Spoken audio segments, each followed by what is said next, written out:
대법원은 홍남표 창원시장의 상고를 기각했습니다. 이로써 홍 시장에게 징역 6개월에 집행유예 1년을 선고한 원심 판결이 확정됐습니다.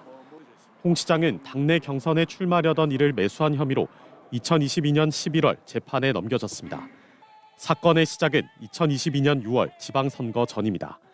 홍 시장은 당내 경선에서 선거 캠프 관계자 최모 씨와 공모해 선거에 출마하려던 이모 씨에게 경제특보 자리 제공을 약속하고 경선에 출마하지 않도록 했습니다.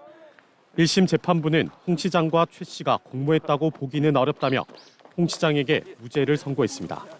하지만 항소심 재판부는 두 사람의 공모 관계를 인정해 유죄를 선고했습니다. 항소심 선고 직후 홍 시장은 억울하다며 대법원에 상고했습니다. 고발한 쪽에 일방적인 그 프레임에다가 계속 맞춘 것 같아요. 굉장히 저는 억울합니다. 실제 제안한 자체가 고 항소심 선고 106일 뒤 대법원은 항소심 판결이 법리를 오해하여 판결에 영향을 미친 잘못이 없다며 원심 판결을 확정했습니다. 홍 시장은 선고 결과를 겸허히 받아들인다면서도 진실은 그렇지 않다며 범죄 사실을 부인하는 듯한 발언을 이어갔습니다. 실제 진실을 알리는데 제 나름대로 정성이 좀 부족할 것 같고요. 실제 진실은 그렇지 않다는 걸 분명히 좀 말씀드리겠고요. 뭐 어쩝니까? 또 결론이 그래 나왔으니까 겸허히 받아들여야 되겠습니까? 선거법 위반 사건에서 유죄 판결을 받은 홍 전 시장은 선거 과정에서 보전받은 기탁금과 선거 비용 등 2억 6천여만 원을 고지받은 날부터 30일 이내에 선관위에 반환해야 합니다. MBC 뉴스 이재경입니다. 홍남표 전 창원시장은 지난 3일 대법원 확정 판결로 시장직을 잃었습니다.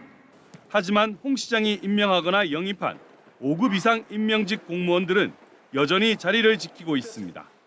조명래 제2부시장과 신병철 감사관, 이은 정무특보, 양희창 방위산업 원자력 특보 4명입니다. 민원, 노사, 여성특보는 공석이고 산하 기관장들의 임기는 남은 상태입니다. 더불어민주당 창원시 의원단은 임명직 공무원도 시정 실패에 책임이 있다고 주장합니다. 실패한 시정으로는 웅동 1지구 사업자 자격 박탈과 제2창원 국가산단 확정 보류, 마산해양 신도시 소송 등을 거론했습니다. 조명래 제2부시장은 홍 전 시장 선거 캠프의 핵심 인물이자 시정 실패의 공동 책임자입니다. 특보진과 감사관 또한 책임을 피할 수 없습니다. 창원시 공무원 사회에선 개방형 임기제 공무원인 신병철 감사관에 대한 사퇴 요구가 큽니다. 무리한 감사와 원칙 없는 인사로 행정의 신뢰가 흔들렸다는 겁니다.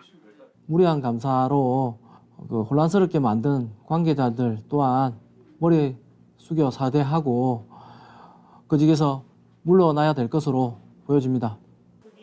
반면 국민의힘 창원시 의원들은 감사관의 임기 유지를 주장합니다. 여러 감사가 진행 중이라는 이유입니다. 감사관은 이번 사안이 마무리되기 전까지 절대 물러나서는 안 됩니다.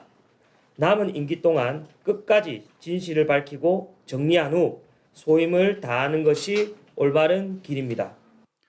조명래 제2부시장은 시정 공백 등을 고려해 사퇴 여부에 대해 다각적으로 검토하고 있다는 입장을 밝혔고 신병철 감사관은 공개 경쟁을 통해 채용됐다며 보장된 임기 동안 맡은 업무를 성실히 수행하겠다는 입장을 내놓았습니다.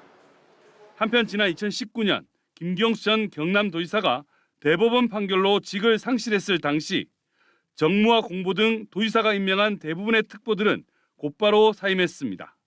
MBC 뉴스 부정석입니다.